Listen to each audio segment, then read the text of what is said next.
Tournez avec moi dans le livre de Genèse, le chapitre 38. Tugende mu itanguriro 38. À partir du verset 27 jusqu'au verset 30. Kuva ku murongo wa 27 gushika kuri 30. Pour ceux qui ne me connaissent pas, mon nom c'est Denis Nchuti. Kuba tanzi nitwa Pasteur Denis Nchuti. Je suis natif de Bujumbura. Ndi mvukira y'Ibujumbura. J'ai grandi ici Nakuriye hano et j'aime le Seigneur. kandi ndakunda Imana. Quelqu'un peut dire Amen. Hari uvuga amen. Le verset 27 nous dit quand elle fut au moment d'accoucher. Maze igihe ciyo cyo kuvyara kigeze. Voici, il y avait 2 jumeaux dans son ventre. Inda yiwe yari yamahasa. Et pendant l'accouchement, il y en a un qui présenta la main. Ari kugwahi umwe atangura kuzana igikonjo. La sage femme l'a pris et y attacha un fil cramoisi en disant celui-ci sort le premier. Umwakirizi aragifata akizingira kwa kanyuzi gasa n'agahama atuyu niwe bukuru. Mais il retira la main et son frère sortit. Igikonjo ciwe citeye wari nyuma aravuka. Alors la sage femme dit quelle brèche tu as faite? Umwakirizi aravuga ati niki gitumye wicira icuho. Elle lui donna le nom de Peretz. Nico catumye bamwita Peresi. Ensuite sortit son frère Hanyuma mugenzi we aravuka qui avait à la main le fil cramoisi et on lui donna le nom de Zérak. Amen. afise gwa runyuzi rusa n'agahama ku gikonjo bamwita Zera. L'apôtre Kelvin, merci encore une fois, tu es vraiment prophétique, c'est la soirée d'accouchement. Apotre Kevin wakoze cyane by'ukuri uri umuvugishwa kuko ni joro ryo kuvyara. Tu sais, en tant que prédicateur, des fois, tu te demandes quel message il faut donner. Kuko nk'umuvuga butumwa hari gihe wivira ati mbega nza kuvuga iki. Et lorsque tu prépares un message et que tu viens et que l'homme de la maison te précède et confirme la parole, tu es très content. Iyo uteguye ubutumwa rero hama uwo munzu akaza akakuvugira ibintu uranezerwa cyane. Alors ici, dans le contexte du chapitre 38, on nous présente la femme qui s'appelle Tamar. Rero hariko baratwereka muri itanguriro 38 uwitwa Tamari. La Bible nous présente que c'est le moment où elle doit accoucher. Bibiri tubwira ngo numwanya yarageze kuvyara kwibaruka. Et lorsque elle arrive dans la salle d'opération, Igihe agiye rero kwibaruka dans la maternité, aho muri maternité la aho Bible nous bibarukira. dit qu'il y avait des jumeaux dans le béden, dans le ventre. Bibiri tubwira ngo mu nda yiwe hari amahasa. Il n'y avait pas d'échographie à l'époque. Nta ecographe yari ihari ngo basuzume vya vyuma babone biri ndani. Alors les sages-femmes qui étaient là, Rero abakirizi babo bahari lorsqu'ils vont regarder, ils voient une main qui sort. acarabona uwo mwakiriza kaganza gasohotse. Alors ils pris un fil rouge Rero ngo arafata urunyuzi rusa n'agahama et ils ont mis sur la main de l'enfant. arazingira ku kaganza k'uwo mwana. Et ils ont même déclaré celui-ci c'est le premier. Baca baramwatura ko ngo uyu niwe bukuru. Et à la grande surprise, Ariko bitangaje cyane la main retourne en arrière. ka kaganza kaca karasubira Et indani. tout d'un coup, on voit un autre enfant qui sort. Hama baca babona uwundi arasohotse. Et même le sage-femme, il dit, mais d'où viens-tu toi? Nabo bakiza ati wowe uvuye. Et puis il va dire, bon, je ne sais pas, mais c'est une surprise. Baravuga bati biratangaje twari tuvyiteze. Et tout d'un coup, l'autre garçon qui était resté en arrière sort avec toujours le fil cramoisi. Hama wawundi bazingira ko kanyuzi aca arasohoka nawe. Même les sages-femmes regardent cela, ils disent, mais qu'est-ce qui se passe? Baravuga bati abo bakiriza ati bigenze gute nibiki bibaye. Et l'enseignement de ce soir, Rero inyigisho y'uno mugoroba j'aimerais parler sur cet enfant qui s'appelle Peretz. nshaka kuvuga kuri uwo mwana yitwa Peresi. Cet enfant qui est venu par surprise. Uwo mwana yaje atangaje giturumbuka batamwiteze. Le premier enfant qui est venu, on l'appelle Zérak. Uwa mbere bamwise Zera. Zérak en hébreu veut dire l'aurore. Zera gisigura umutwenzi mu Giheburayi. Quand le jour se lève, Igihe umunsi utamanzuye izuba ritanga guseruka. la manière il est venu. Uko yaje. La manière il est venu. Uko yaje. Ils l'ont appelé celui-ci, c'est comme l'aurore. Ubamvuze ati uni nk'umutwenzi. On va lui donner même un certificat de reconnaissance. Tuzomuha na certificat yo kumushimbira. On dit Canke yo il sort le kumutera. premier. Kubera sose ubwa mbere. Lui, il sera le bukuru. Uwo niwe bukuru. Lui sera le premier. Uwo niwe wa mbere. Vous savez, dans la vie, Murazi mu il buzima y a de ces gens, quand tu les regardes commencer, hari abantu iyo babonye batangura tu leur déclares et dis, lui, il va aller très loin. uravuga uti by'ukuri uwazoshika kure. Il y a des enfants à l'école primaire. hariho abana mu ishuri ry'intango Quand on posait des questions, iyo bariko barabaza ibibazo ils avaient toujours la main en l'air. bama bafise ikiganza hejuru Ils urutoki avaient hejuru toujours les réponses. bama bafise inyishu Ils étaient toujours les premiers de classe. bama bari ba mbere bo mu ishuri. Ils gagnaient toujours le concours national. Ikibazo cy'igihugu bama Et bagitsinze. quand tu le regardes, tu dis, lui là, il va être le premier. umuravye ukavuga uti ujya azoba uwa mbere. Et tout d'un coup, ariko il bukwi na y bukwi a un Pérez qui vient. haciye haza uwitwa peresi Lui, atararindiriye. on n'avait même pas imaginé. uwo ntibari On n'avait bwamwiyumviriye même pas calculé. ntibari bamuharuye. Et tout d'un coup, il sort. ariko ubwo nyine Et arasohoka il surprend tout le monde. aca atangaza abantu Et bose. c'est ça qui est en train de se passer à l'église CLJ. nico kiriko kiraba muri CLG. Une église qu'on ne s'attendait même pas. ishengero batari biteze barindiriye. Avec un apôtre qu'on n'avait même pas imaginé. umuapotre batari banariyumviriye. Et tout d'un coup, il sort et la tête est ariko venue. bikunabu kugasisora umutwe. Laisse-moi parler au nom de Jésus. reka ndababwire mu izina rya Yesu. Que même si les gens n'avaient même pas de l'espoir dans ta vie, nubwo abantu bataba bagifise ivyizigiro mu buzima bwawe, Dieu n'a pas dit le dernier mot. imana ntirakuvuga ko ijambo rya nyuma. Tu vas surprendre beaucoup de gens. izotangaza abantu benshi. Je parle aux femmes de l'église CLJ. ndiko ndabwira abakenyezi bo muri On CLG t'avait déclassé. bari baragushize ku On avait ruhande, dit que tu ne t'en sortiras jamais. bari baravuze ngo wowe Mais à la ntuzovayo. grande surprise de tout le ariko monde. bitangaje À la cyane, grande surprise de tout le monde. bitangaje À la cyane, grande surprise de tout le monde. bitangaje cyane Tout bose. d'un coup, tu t'en sors. ubwo nyene ugaca usohoka, ugaca ubivamwo, ugaca Et uduga. tout le monde va dire, abantu bakavuga est-ce que bose, c'est lui? mbega ni we, Est-ce que c'est elle? mbega ni wa Est-ce mukenyezi, que c'est l'homme de Dieu là? mbega ni wa mukozi w'imana. Et tout d'un coup, ils vont bien regarder. ubwo nyene bakaraba neza Aïe, aïe, aïe, aïe, ati aïe. ye, Est-ce qu'il y a quelqu'un qui me comprend? hari uwuntaho. Il y a un livre que j'ai toujours aimé lire, hariho igitabo namye nkunda gusoma, qui a été écrit par Alistair Campbell. Alistair Campbell.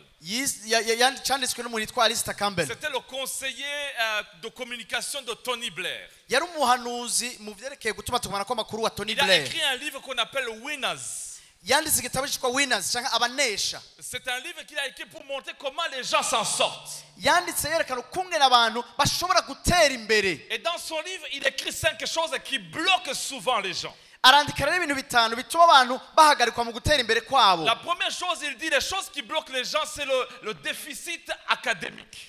baravuga ati ikintu cya mbere kihagarika abantu gutera imbere ni ukuba atarize. Dans son livre, il dit que au moins 85% de ceux qui ont fait les études réussissent dans la vie. aravuga ati 85% cy'abantu bize amashuri kenshi barashika imbere mu C'est buzima. pourquoi nos parents souvent nous poussent à aller de l'avant dans les études. nicyo gituma ababyeyi bacu badusunikira kujya ku ishuri. Le deuxième blocage qu'il parle, ikintu cya kabiri ngo sikizibira abantu c'est gutera les imbere talents. ni ingabire. Parce que tu peux avoir de belles études. urashobora kugira amashuri menshi Mais si meza, tu n'as pas un talent, mugabo udafise ingabire muri wewe, tu peux avoir la tête remplie. urashobora kugira umutwe wuzuye, Mais ça prend aussi un talent quelque part. ariko bisaba ingabire Ça kanaka, prend un don quelque part. bisaba ingabire Parce kanaka. que Salomon dit qu'un don t'ouvre les portes. kuko Salomo avuga ngo ingabire yugurura Tu imiryango. peux avoir un bon master. urashobora kugira diplome ya master Mais si nziza tu n'as pas cyane, le don même de parler, ariko ugasanga ntuzi no tu kuvuga, vas commencer à on va te ugatangura déclasser. gigimiza, Parce que ça prend une autre grâce. kuko ni ubuntu bundi. Le troisième blocage qu'il parle dans son livre, icya gatatu gihagarika abantu c'est le blocage des ressources financières. ni uburyo bw'amafaranga kuba ubufise. Peu importe ce que tu peux faire, ntacyo bitwaye icyo washobora gukora, mais tu as besoin de amafaranga. urakeneye inoti. Apôtre Kevin, j'ai vu des hommes de Dieu Apotre Kevin nabonye abantu qui ont b'Imana une onction extraordinaire. bafise amavuta ateye ubwoba, Mais par manque de finances, mugo kubera bari babuze ils ubutunzi ne peuvent pas aller très loin. batashobora kuja C'est kure. pourquoi ce soir, je viens déclarer que vous êtes bénis au nom de Dieu. Nico gituma nje kuvuga ngo murahezagiwe, Parce que c'est une église qui va aller loin. kuko n'ishengero rizoshika kure. Nous sommes en 9e année turi mu mwaka et le w'icenda, chiffre net, c'est le chiffre de l'accouchement. kandi igiharuro c'icenda ni igiharuro co kwibaruka. Le 4e blocage, icya kane gihagarika abantu gutera c'est imbere l'exposition. ni ukwerekanwa, kugaragazwa, Être exposé. ni ukugaragazwa. voir autre chose. ukabona ibindi. C'est pourquoi de temps en temps, si Dieu te permet, voyage un tout petit peu. Nimba Imana ibikwemereye uzuragenda uguruke umbrabe ibindi. Sois exposé à la grandeur. Kugira ngo ubone ibikuru bikuruta biri hejuru. Va voir qu'est-ce qui se passe en Tanzanie. Genda urabirikobera muri Tanzania. Allez voir qu'est-ce qui se passe au Rwanda. Genda urabirikobera mu Rwanda. Traverse le lac Tanganyika, va voir qu'est-ce qui se passe au Congo. Rengana Tanganyika uja kugenda kurabirikobera muri Congo. Sois exposé. Ni wiyereka ibintu byinshi, Le urabe ibintu problème byinshi avec nos ubone. pays. Ikibazo muri kino gihugu, Quelqu'un peut être nommé directeur général. umuntu bashobora kumunoma directeur general. Il n'a jamais été exposé à la grandeur. Ntabe yarigeze kubona ibintu bikuru Et il va binini. répliquer ce que la grande mère lui a dit. Yumvise canke yibuka gusa ibyo nyokuru Et ça devient yamubwiye. compliqué dans la nouvelle génération. Rero muri urungano rushasha biragoye Il est cyane exposé avec l'internet. kuko bo barabibona muri internet, Parce qu'ils connaissent comment les choses doivent fonctionner. kuko barazi kungena ibintu bitagaza kugenda. Quelqu'un peut dire amen avec moi. Amen.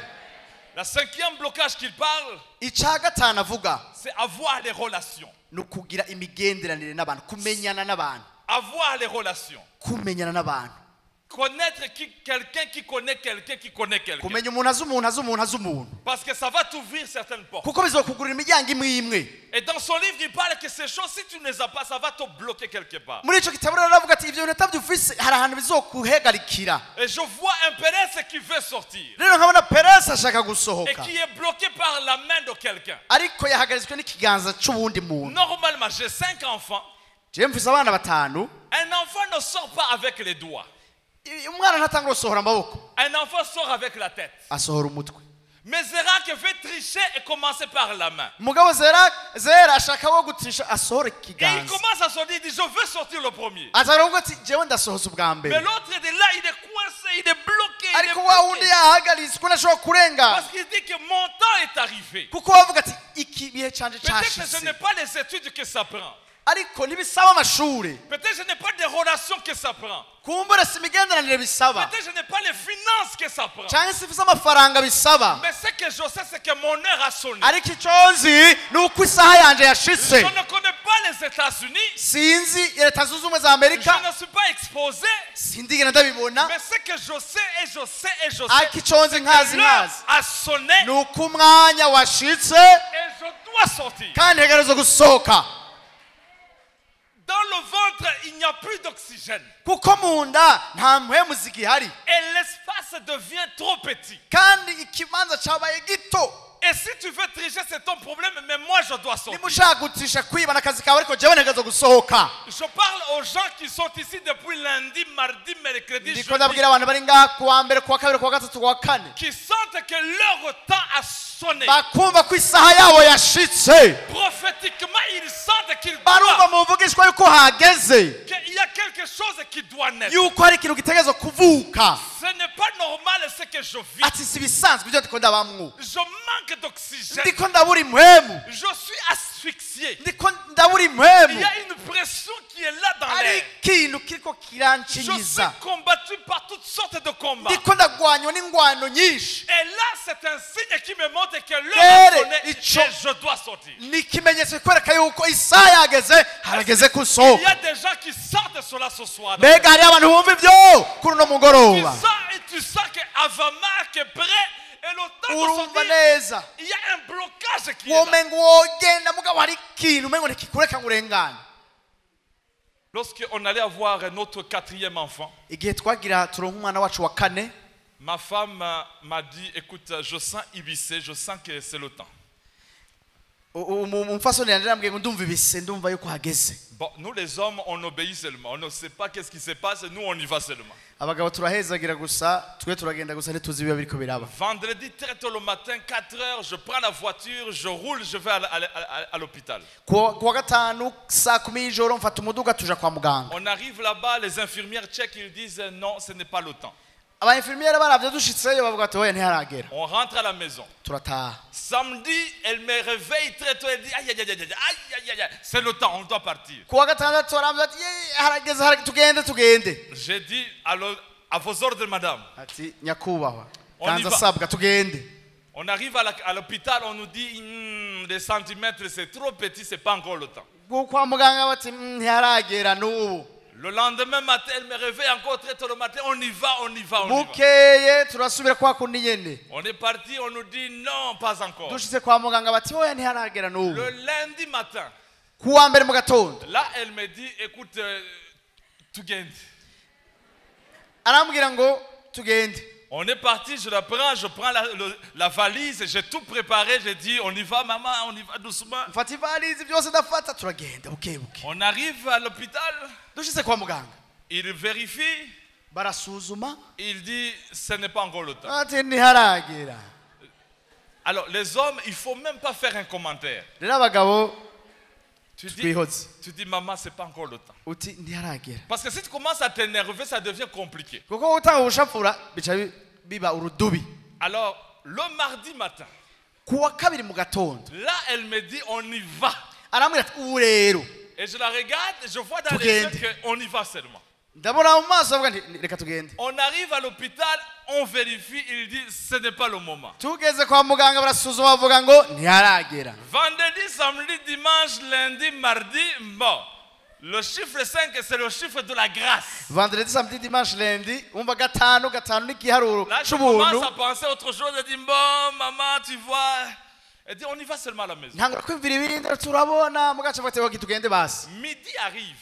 saa sita igeze 13h, je veux m'endormir un tout petit peu. isaha imwe y'umuhingamo ndagenda kuryama gatoya. Et puis elle me réveille, elle me dit, je pense que c'est le temps. arambwira ati ewe ndibaza ko hageze. J'ai dit, à vos ordres, madame. ndavuga ati nyakubahwa ganza Alors asabwa je tugende. pars dans la salle de bain. je nigira muri dushe Je commence à me laver le visage. ntangura gushira amazi mu maso J'entends, elle me suit. numva yankurikiye Je la regarde. ndamuraba Elle me dit, je ne pense pas qu'on va y arriver. arambwira ati nibaza ko tutaza no gushikayo. Moi, je la regarde et nous, tu et moi je lui dis ne blague pas avec moi. Alors je dis, ah, pas de blague. ntuzane blague. Et puis je prends le téléphone. ndafata telefone Et puis elle me dit, la tête. arambwira ati umutwe. J'ai dit, quelle tête? ndamubwira umutwe uyuhe Parce qu'il y avait les enfants dans la maison. kuba hari abana mu nzu. Alors je cherchais quels enfants qui me regardent. ndabona umutwe uri kuraturaba n'uyu. Et le temps de réagir, elle me dit, la tête. mugabo ntarakora n'ikintu na kimwe aca arasemera ati umutwe. Bien aimé, je suis devenu le sage homme, le sage femme. ni jewe nacitse umwakirizi uwo mwanya. J'ai pris le bébé. ndafata umwana. On nous avait appris au Burundi qu'il faut taper les bisusu. bari batwishije mu kirundi ko kumukubita agakofi kugira arire. Malakai, j'étais frappé le premier jour même. timarakaye naraguhaye agakofi Alors umunsi wa j'ai mbere. frappé. ndakubita Et puis le bébé avait nya. n'ubu umwana ararize. Et j'ai dit, je suis papa. cyangwa ni jewe papa. Et puis j'ai vu que maman commençait à trembler. ndabona mama ko atanga kujugumira. Je n'ai pas d'expérience. ntabyo nzi nta burambe ndabifisemwo. À prendre tous les essuie-mains, à mettre sur elle. ntangura kuzana amayisume ndamupfuka kugira ngo yumve ashuhiwe Et basi. je donne l'enfant ndamuha umwana parce qu'elle a accouché debout. kubera yabyaye ahagaze. Alors je ne sais pas qu'est-ce que je dois faire. sinari nzi icyo ntegeza gukora. En même temps, il y a les enfants qui veulent entrer. hari abandi bana bashaka kuza kuraba ibiri ku biraba. Je bloque la porte. nshyira kuguru ku muryango. Je suis l'infirmier. ndi infirmiye ngaha. En même temps, j'appelle le téléphone. amatwi ndafata telefone. Allô, ambulance. ambulance nyaruka dutabare. Ambulance. Et les enfants disent, on a entendu bébé. abana bati twumvise bebe karira. Je dis, oui, bébé s'en vient, attendez. bebe ntihari sawa Et nimurindire. puis je veux les calmer. ndagenda kubahoza gatoyi. Et la grande sœur me demande, hama mukuru acarambaza est-ce que umukobwa c'est un mukuru. garçon ou une fille? ati mbega ni umukobwa cyangwa ni umuhungu. Je n'ai pas regardé, attendez encore. nabyibagiye ndira ndaza kuraba. Alors je retourne pour vérifier. ndagenda kuraba. Je regarde et dis, oh. ndaraba. Je retourne, je dis, c'est un garçon. ndabona ni umuhungu. Et la grande fille a dit, ah. umukobwa Encore un autre garçon. cyane uwundi muhungu. J'ai dit, oui, c'est pas le problème des garçons. Il est en bonne santé. ati si ingorane y'umuhungu afise amagara meza. Bien aimé, l'ambulance est arrivée. J'avais transpiré partout. ambulance iraza nabizi yashu hose. Ils ont amené la maman barajana mama avec l'enfant. barajana umubebe. Je suis resté à penser, qu'est-ce qui m'est arrivé? nsigara ndibaza nti hahejeje kubiki. Alors après quelques minutes, je commence à dire, mais je dois appeler qui? haheze iminota mike ubu naho telefona nde. J'ai appelé le pasteur. ntangura gutelefona abapasitori. J'ai dit, maman a accouché. madamu yabyaye. Ils m'ont dit, quel hôpital? ati hopitali yihe. J'ai dit, à la maison. ati muhira. Et tout le monde a paniqué. bose baca barajugumira bagira ubwoba. Comment ça s'est passé? Byageze gute? Il a dit quand c'est le temps, c'est le temps. Iyo umwanya ugeze ubugeze. Quand c'est le temps, c'est le temps. Iyo umwanya ugeze ubugeze. Debout ou assis, Wicara uhagarara. avec volonté ou sans volonté, Utabishaka ubishaka. le temps a sonné. Iyo umwanya wavuze. Le temps a sonné. Umwanya wavuze. Que Satan le veuille, Satani que abishaka. les démons le veuillent ou pas, Abadayimoni babishaka batabishaka. l'heure de Dieu a sonné. Imana isaha y'Imana yashitse. L'église CLJ Shengero CLJ a déjà sorti la tête. yamaze gusohora umutwe. Que les démons de Moussaga, de Gagnosha, de Tchétchénie Amadayimoni yo kumusaga yo muri Checheni yo mu se Kanyosha réunissent et fassent une coalition. bafate bashire hamwe ingufu zabo. Le ministère est déjà sorti. Ministeri igikorwa cyamaze gusohoka. Haleluya. Est-ce que nous sommes ensemble? Turi kumwe. Aïe, aïe, aïe, aïe, aïe, aïe. Amen. Oh, mana ijurunis. Banal. Haleluya. Turatangui. Seigneur Dieu.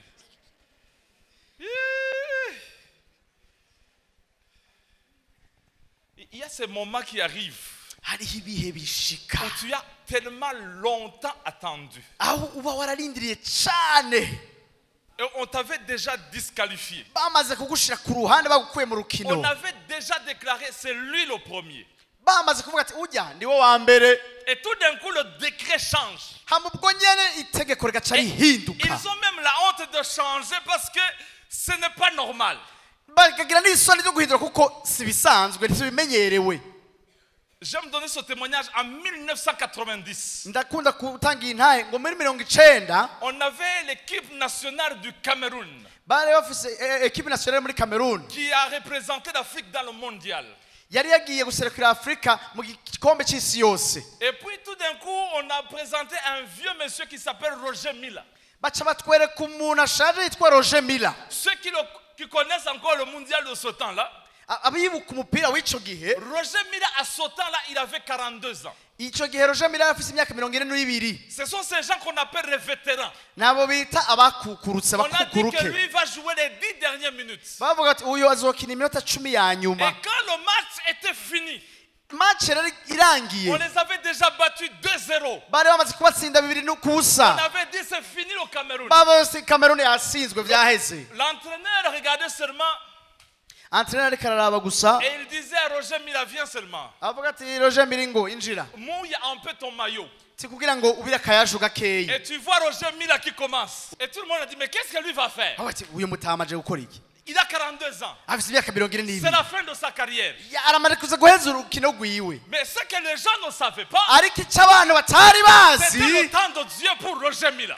C'est lui qui devait maintenant rentrer. niwe yategezwa kwinjira. Et quand on le mettait dans le match, Igihe bamwinjije rero mu rukino. il marquait le premier. Ubwo nyine aca Il atsinda. marquait le deuxième. N'iya kabiri. Et tout le monde dit, ah, Abantu bagakoma induru. il a donné la fierté de l'Afrique. Aca acika agarukanwa ubwishime bwa Afrika. Et on disait, non, c'est une chance. Bakavuga ati oya. Deuxième match, la même chose. Iyo ni chance. Ariko urukino rwa kabiri uko nyene. Roger Mila, après le mondial là, Haheze rero urwo rukino rw'isi c'est yose. là où sa carrière mondiale a commencé. Aho niho wewe ivyo byatangura Aujourd'hui, ivy'urukino. il est nommé ambassadeur du Cameroun.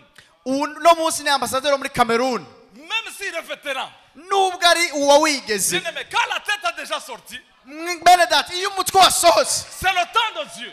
ni umwanya w'Imana. C'est le timing de Dieu. Ni umwanya Peu w'Imana. importe ce que l'homme peut dire, Ntacyo bitwaye icyo umuntu yovuga. le temps est sorti.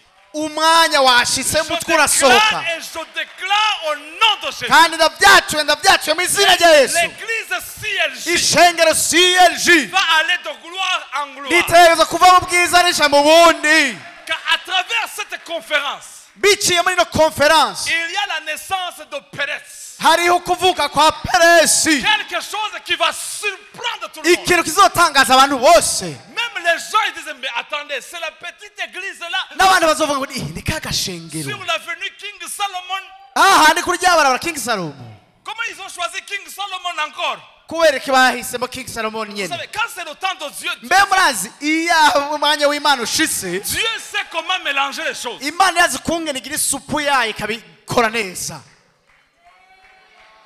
amen amen amen Je cherche les Pérez dans cette assemblée. ndiko ndahiga ba peresi muri rino shengero Des gens qu'on avait bloqués, babandi bari barahagaritswe que la famille avait bloqué, umuryango wari warahagaritse que le système avait bloqué. sisiteme yari yarahagaritse Et tout d'un coup, il sort seulement la tête. ariko agaca asohora umutwe On gusa avait dit non, il sera le deuxième. bari bavuze ngo yawe ni uwa Mais kabiri ceux qui ne savent pas, c'est que les derniers seront les premiers. ariko ibyo batazi ni uko abanyuma bazaba aba mbere Quand tu es avec Dieu, tu étais le dernier, mais Dieu te fait avancer rapidement. iyo uri kumwe n'imana wari uwa nyuma imana ikikwegeza imbere n'ingoga amen À l'école Stella Matutina, ku ishuri Stella Matutina on avait un ami qui s'appelait Pacifique. twari dufise umugenzi yitwa Pacifique Vraiment, en classe, c'était compliqué. mu ishuri byari bigoye Toutes les années, il était le dernier de la classe. imyaka yose yamara uwa nyuma mu ishuri Il me faisait rire parce que quand on est arrivé un peu en troisième année, yarantuwenza kuko dushyize mu wa gatatu il ne venait pas en kaki. ntiyaza yambaye kaki Il venait en costume et 3 pièces. yaza muri costume n'ijire nyene Et quand on trois commençait à pièces. appeler, on savait que Pacifique, c'est le dernier. batanguye guhamagara twari tuzi ko Pacifique ari uwa nyuma Vraiment, quatrième, la même chose. muri quatrième uko nyene J'ai même perdu à aller voir, il est rendu quantième. narandetse no kuja kuraba ngo mbega n'uwa kangahe On a fini le lycée, on a fini l'école secondaire, il est commencé lui le 7e maintenant. twari duhejeje ishuri ry'intango wewe yaratanguye 7e twe duhejeje secondaire On avait dit c'est fini. twari twavuze tuti byaraheze Ah, le Pacifique sera le dernier. Lui, Pacifique azoba uwa nyuma et puis dernièrement, Facebook a commencé. hama Facebook kiratangura Et puis on aime checker les noms de ceux qu'on connaissait et ceux qu'on ne connaissait pas. hama rero turakunda kuraba amazina y'abo twamenyanye twiganye canke tuzinanye Les belles filles de l'école, les moins belles, tout ça, on veut si vérifier. babakobwa beza ku ishuri nabo babandi twari tuzi On veut voir le nom de Alisha, comment Alisha ressemble maintenant. ati Alisha mbega ubasa gute Comment Martine ressemble ati maintenant. Martine ubasa gute Et puis tout d'un coup, j'ai pensé à Pacifique. hama ca ndiyumvira Pacifique nawe Et je me rappelais toujours son nom parce qu'il était dernier de classe. naribuka izina ryiwe ko yamara uwa nyuma Ah, j'ai mis son nom Pacifique. ndashiraho Pacifique Comme Héritage TV est ici, je ne vais pas dire le nom de famille. kubera Heritage TV iri ngaha sinshaka kuvuga izina ryiwe Alors j'ai mis ry'umuryango Pacifique dedans. ndashiramo Pacifique Wow! ndavuga Pacifique, Pacifique. ndavuga ati Pacifique Il niwe est dans une île vers la Grèce. ati ari muri Bugiriki mu izinga hariya Il habite sur une belle maison sur la mer Méditerranée. aba mu ibahari Mediterane mu nzu nziza cyane Il a 2 enfants avec une belle femme blonde. afise abana babiri kumwe n'umuzungu mwiza cyane Et quand je regarde le Pacifique, j'ai dit hey, hey, hey! ndabona Pacifique Pacifique Alors j'ai envoyé à mes amis, regarde le Pacifique. Regarde. jandarukikira abagenzi bati hello Pacifique J'ai dit hey, ntabyo wari uzi. hey, tu ne savais pas C'est comme si j'étais le dernier à savoir que Dieu a béni Pacifique. umengo ni jewe narubaye wa nyuma kumenya yuko Imana yahezegeye Pacifique Je suis parti sur Facebook. ndarakira kuri Facebook Je dis Pacifique, est-ce qu'on peut être des amis? ndavuga ati Pacifique turashobora kuba abagenzi Toutes les photos, je disais I like. amafoto yose wakari keza kandi keza like nyinshi twose I like Il nous montrait sa maison, I like. abo inzu yiwe I like Il nous amène dans sa chambre, I like. no mu cyumba hose I like Bien aimé, les derniers seront. bagenze bakundwa abanyuma bazoba ba mbere Les derniers seront les premiers. abanyuma bazoba ba mbere Ne méprisez jamais les faibles commencements. ntusuzugure amatanguriro yawe mato Il y a des gens que tu regardes, tu dis non, lui il va pas s'en sortir. ari abantu bavuga bati uwo ntazopfa avuyeyo Et tout d'un coup tu sors, tu dis ah! ariko Pacifique. birakunze biraciye Pacifique Pacifique, peux-tu m'envoyer une lettre d'invitation? Pacifique wontumira ndukira igihe cyo kuntumira Aïe, aïe, aïe, Pacifique. Pacifique Mouah, Pacifique.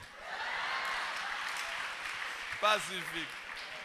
Pacifique. Pacifique kabisa Et je pensais à tous ceux qui étaient les premiers de classe, deuxième de classe. ariko ndiyumvira abantu baba kabira ba mbere Certains sont morts, hari abapfuye d'autres sont quelque part bloqués, hari abandi bahagaritswe ahantu d'autres sont partis par la Serbie et ils abandi sont baciye muri Serbie quelque part en Ukraine, quelque part. bari muri Ukraine hariya Et Pacifique est sur la mer Méditerranée. ariko Pacifique yicariye muri mer Mediterane ku kazinga Nous, amerewe on neza mémorisait des choses à lui twe twarahonda ibintu tukaboroka ibintu mugabo Laissez-moi parler de 4 mentalités de Pérez. reka ndababwire inyifato zine za Peresi les Péretz que nous voulons avoir ba peresi dushaka kugira et leur mentalité. n'ukungene biyumvira.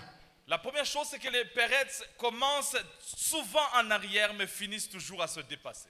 Ba peresi bama batangura kenshi inyuma ariko bama basohoka babaye abambere Des canke fois, bagiye ils sont les imbere. derniers, Kenshi bama ari abanyuma mais ils finissent toujours à se dépasser. ariko misi yose bama barenganya abandi. Il y a une maman qui s'appelle Elisabeth. Hariho umumama yitwa Elizabeth. Elisabeth Olangi. Elizabeth Olangi Elle était couturière. yari yarashona, Elle habitait à Belgique, à Bruxelles, yaba i Buruseli mu Bubiligi avec son mari, avec 5 enfants.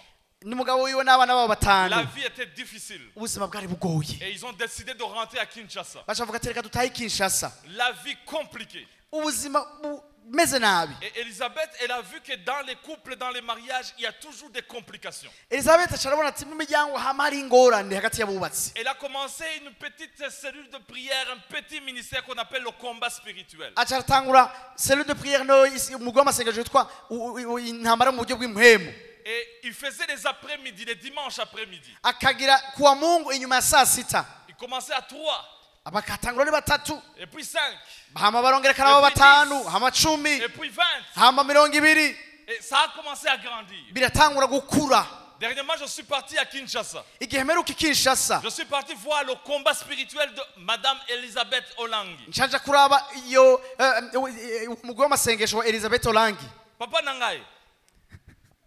Maman Olangi, elle a acheté tout le quartier. Mama Olangi yaguze quartier yose. L'église, c'est 80 000 personnes. Ishengero ni abantu ibihumbi 80. Elle a bâti des magasins. Elle a sa propre coopérative, une banque à elle.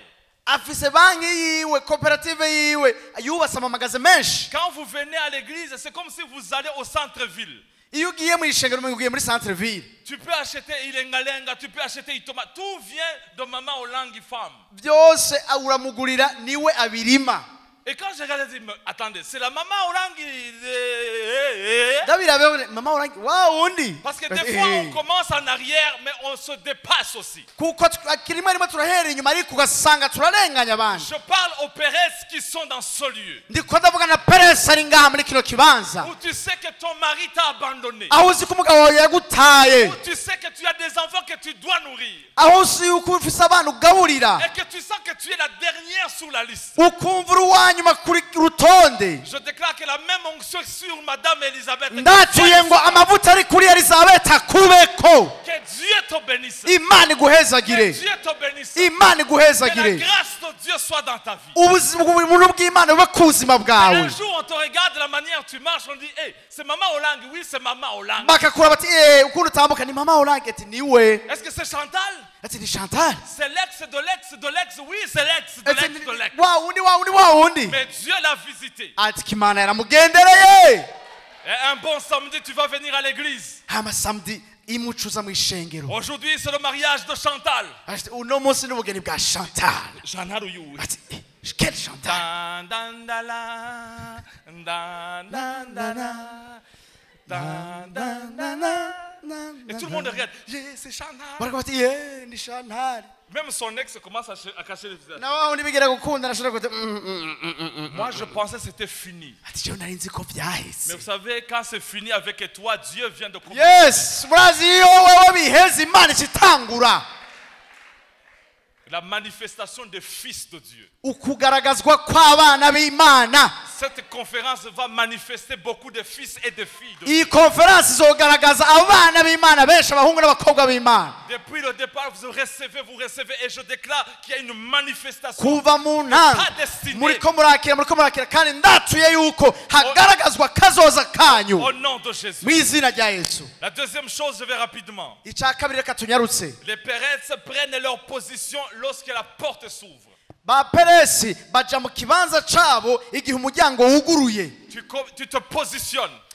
Urahagarara neza. Tu dis, je ne sais pas quand ça va s'ouvrir. Uravuga uti sinzi ryari Mais huguruka. je vais me positionner. Ariko ngoma ndahagarara neza. Pour prendre ce que Dieu veut me bénir. Kugira ngo nakire icyo Imana Tu ingomba es là, tu dis, je kumpezagiza. veux prendre la bénédiction que Dieu m'a donnée. Kuko shaka gufata umugisha Imana Tu yampaye. deviens le gardien de but.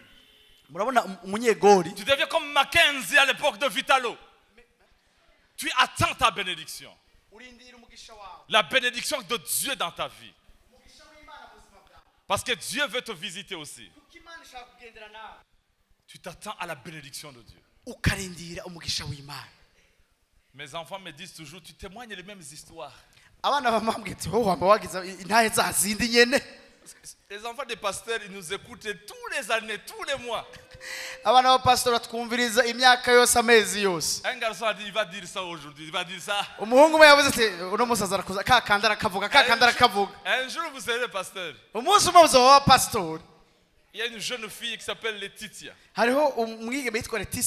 Elle a 13 ans, elle avait 13 ans. Elle habite à Bukura au Kenya.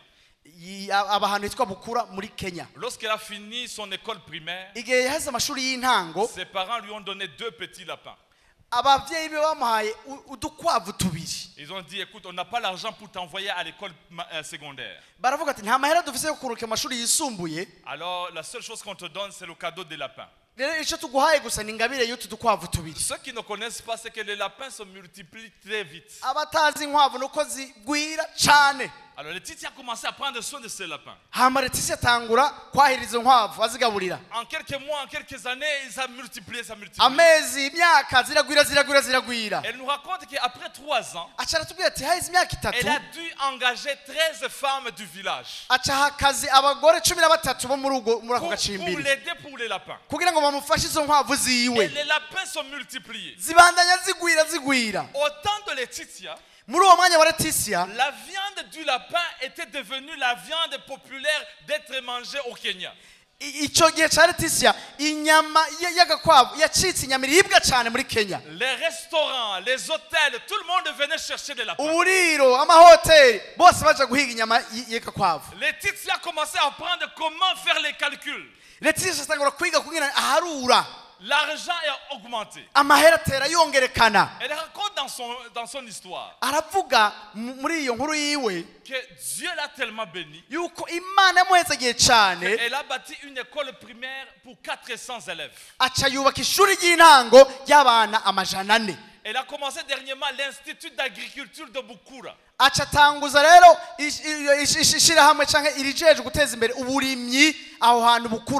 Et dernièrement, elle a commencé ce qu'on appelle le Rabbit Center. Quand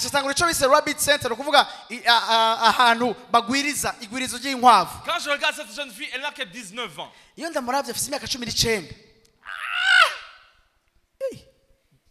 2 lapins, aujourd'hui, elle est citée partout. Dernièrement, j'ai regardé, toutes les universités voulaient la donner des bourses. Viens étudier chez nous. Aujourd'hui, je vous parle, elle fait le master. Ah, Laetitia Mukungu. Laetitia Mukungu liko yitwa. Bien-aimé, il faut se positionner quand Dieu te visite, reçois seulement. Ça peut commencer par 2 petits lapins. Ça peut commencer par la couture. Ça peut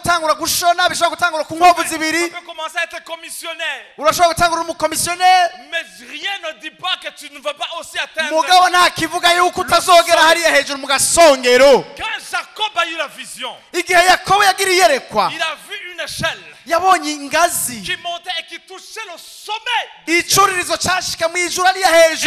lui disait, Jacob, le potentiel qui est en toi va atteindre le sommet. Allez-y étape par étape. Comme une échelle, allez-y mollo mollo. Mais tu vas atteindre l'objectif. Le problème avec notre génération, on veut avoir tout et tout de suite. On veut avoir une grande église maintenant même. Et je suis fier de ce que vous avez accompli pendant les 9 dernières années. Avec un jeune apôtre sérieux dans la ville, mais qui va étape par étape. Il va atteindre son sommet. Et je déclare que tu vas atteindre ton sommet. Tu vas arriver au sommet de Dieu. La dernière mentalité de Peretz. il se crée la place dans la volonté de Dieu.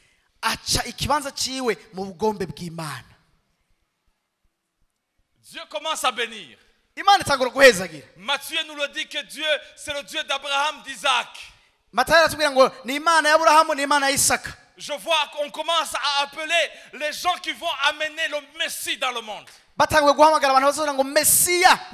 Et on présente maintenant à l'église CLJ les hommes de la foi. Ladies and gentlemen, on vous présente le père de la foi, Abraham. Et je vois comme dans un défilé de mode, Papa Abraham qui sort. Papa Abi nous salue. Papa Abraham, Abi. Et le MC du ciel dit, maintenant, ladies and gentlemen, on va appeler le deuxième homme de la foi. Le fils unique. Le seul Isaac. Et je vois Isaac, il vous donne je suis le fils unique. Et je vois le MC qui dit, le troisième qu'on va appeler, c'est l'homme qui s'est battu avec Dieu et qui a changé même son nom. On l'appelle Jacob. Et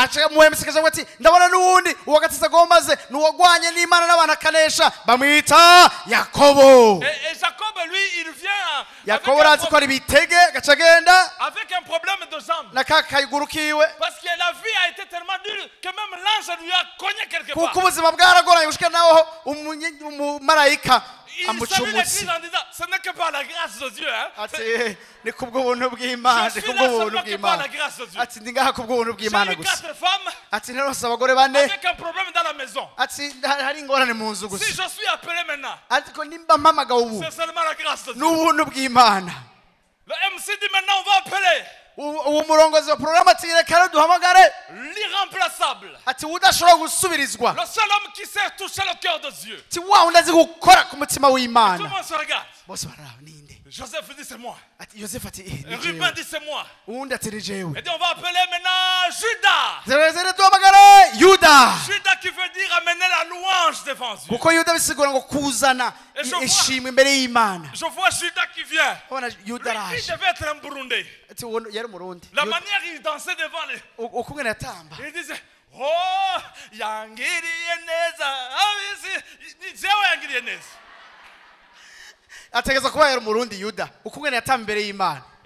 Matthieu nous dit maintenant, ladies and gentlemen, on va appeler le suivant. Et tout le monde regarde, c'est qui le suivant? Mais il y a des jumeaux.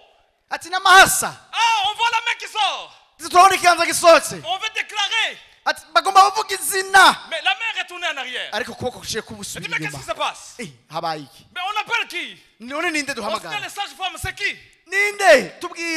On ne sait pas. Parce que la main est retournée en arrière. Attendez les amis. Et tout d'un coup on voit la tête qui sort. C'est Pérez qui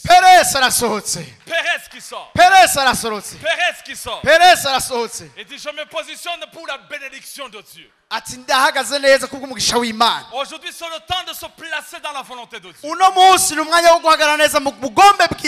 suis un Pérez à l'église de CLJ. Je dis Seigneur, maintenant localise ma vie.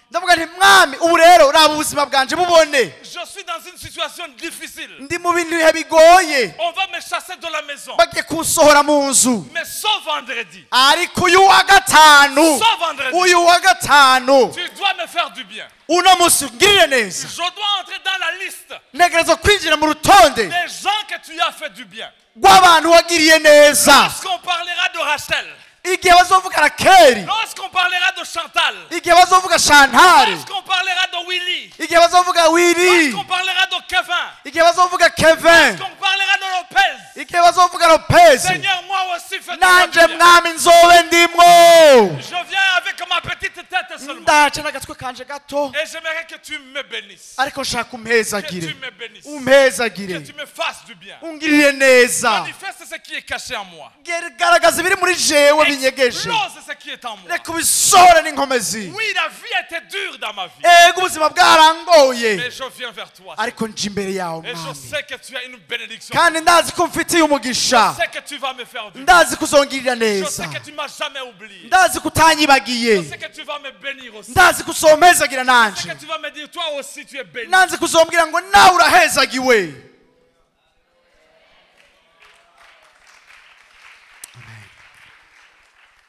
Je disais à l'apôtre Kevin, reka ndabwira apôtre Kevin, lorsque je suis venu dans cette église, umunsi naje muri no shengero, Dieu m'a fait voir une vision. imana mpaye iyerekwa. On était en train de construire une route.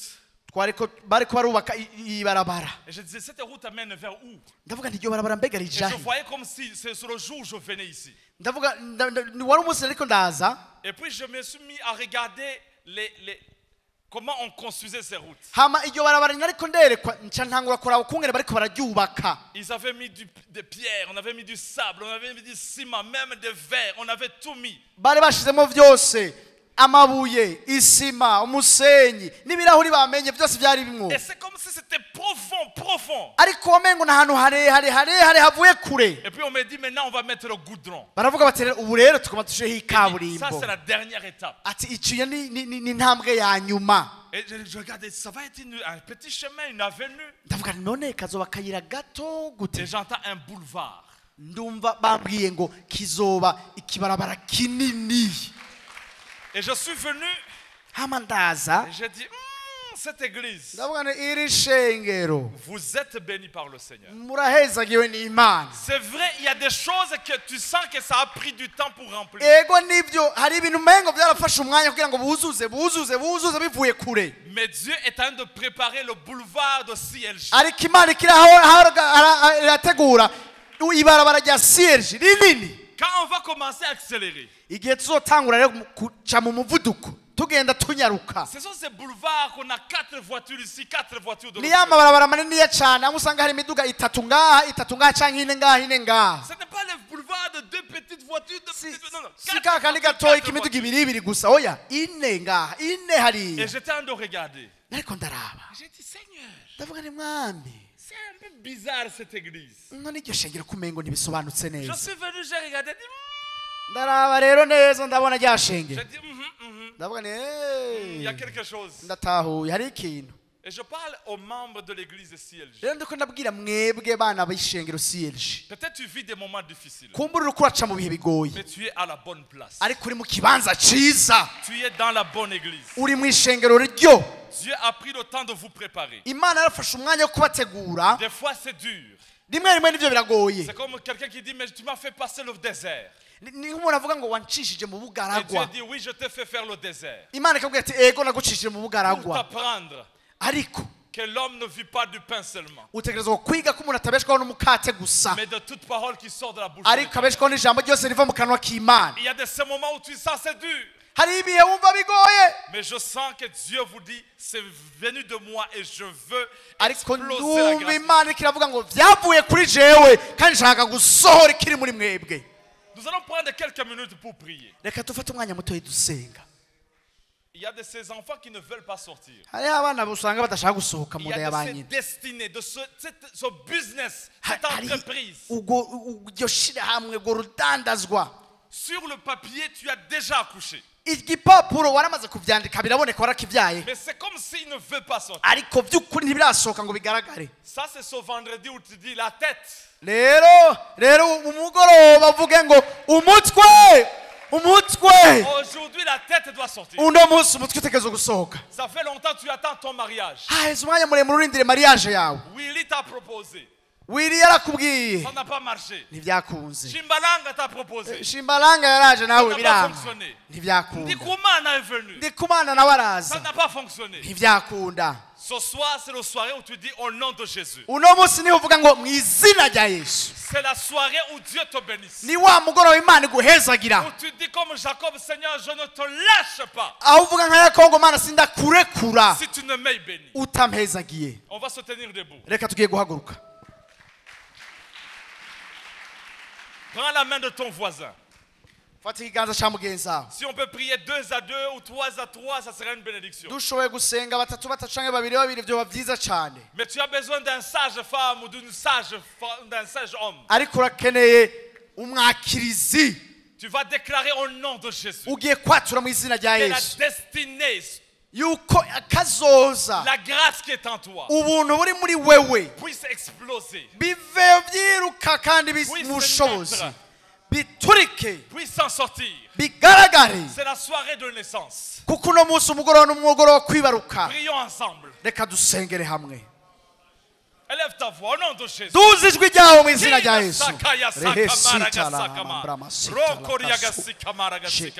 Au nom de Jésus de Nazareth. Je viens. Au nom de Jésus. Je t'amène ma soeur. Au nom de Jésus. Je déclare, Seigneur, que c'est la soirée de la naissance. Au nom de Jésus. Au nom de Jésus. Au nom de Jésus. Pousse maintenant. Pousse maintenant. Il doit sortir. Au nom de Jésus. Au nom de Jésus. Au nom de Jésus. Lâche maintenant. Satan, lâche maintenant. Satan, lâche maintenant. C'est ma bénédiction. C'est ma grâce. Au nom de Jésus. Tu ne peux pas m'intimider. Tu ne peux plus m'intimider. La tête est sortie. umutwe wasohotse umutwe wasohotse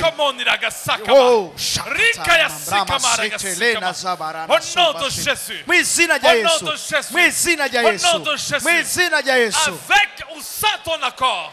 ubishaka utabishaka Dieu a déjà signé. Imana yamaze gusinya. Dieu a déjà signé. Imana yamaze gusinya. Dieu a déjà libéré. Imana yamaze kurekura. Dieu a déjà ouvert. Imana yamaze kugurura. Oh sakaya sakama. Oshikatala mambrama setuluba sekerena sabaya. Reheshikatala Seigneur, je veux mambrama une surprise, Seigneur. Ndashaka untangaze mwami. Ndashaka untangaze mwami. Ndashaka untangaze mwami. Ndashaka untangaze mwami. Ndashaka untangaze mwami mu izina rya Yesu. Mwami mwiza ndahagaritswe. Mfise ibintu byinshi bingoye. Sinshobora kwishikanayo jenyene. Sinoshobora kwishikanayo jenyene. Ariko wewe mpemfasha. Fasha mu izina rya Yesu. Mwami mwiza baga. Baga. Sohoro na mambrama seke tekere na masaya. Reho soto lo mambrama. Sheke tekere na sabaya. Rehe shikata la mambrama. Roho soto lo. Rekasata la mambrama seke tekele ma. Roho sokuba. Numugoroba wanje mwami. Numugoroba wanje. Numugoroba wanje. Change le Jacob en Israël. Hindura. Hindura. Yakobo mugire Isirayeli. Seigneur, change ma vie. Hindura ubuzima bwanje mwami. Change ma vie. Hindura ubuzima bwanje mwami. Change ma vie. Hindura ubuzima bwanje mwami. Change ma vie. Hindura ubuzima bwanje mwami. Seigneur, peu importe comment j'ai commencé. Ntacyo bitwaye ko natanguye. Mais Seigneur, cette soirée, ariko kuri uno mugoroba mwami, ça va marquer le début d'une nouvelle grâce. Bibe intango y'ubuntu bushasha. Le 5 mai. Itariki zitandatu kwa gatanu. Le 5 mai. Itariki zitandatu kwa gatanu. Le 5 mai. Itariki zitandatu kwa gatanu. C'est inoubliable dans ma vie. N'ibitariki itiriba ntibagirwa. Ntibagirwa mu buzima bw'ino shengero. Au nom de Jésus. Mu izina rya Yesu. Libère les entreprises qui sont ici. Rekubohora ama entreprise ari hano. Libère les projets qui sont ici. Rekubohora ama projet ari hano. Libère les ministères qui sont ici. Rekubohora ibikorwa by'Imana biri hano. Libère les mariages qui sont ici. Rekubohora ama mariage ari hano. Je brise au nom de Jésus. Ndasambuye mu izina rya Yesu. Toutes les chaînes du malin. Ibyo byose Satani yakoze. Le péché qui t'a bloqué. Icyaha. Au nom de Jésus. Mu izina rya Yesu Kristo. Ça c'est la soirée de ta liberté. Kuko uyu n'umugoroba wo guhezagirwa. Au nom de Jésus. Mu izina rya Yesu. Rokoya sakamara. Rebesintala mambrama sakata. Mashikitele mambrama si. Rehos tama.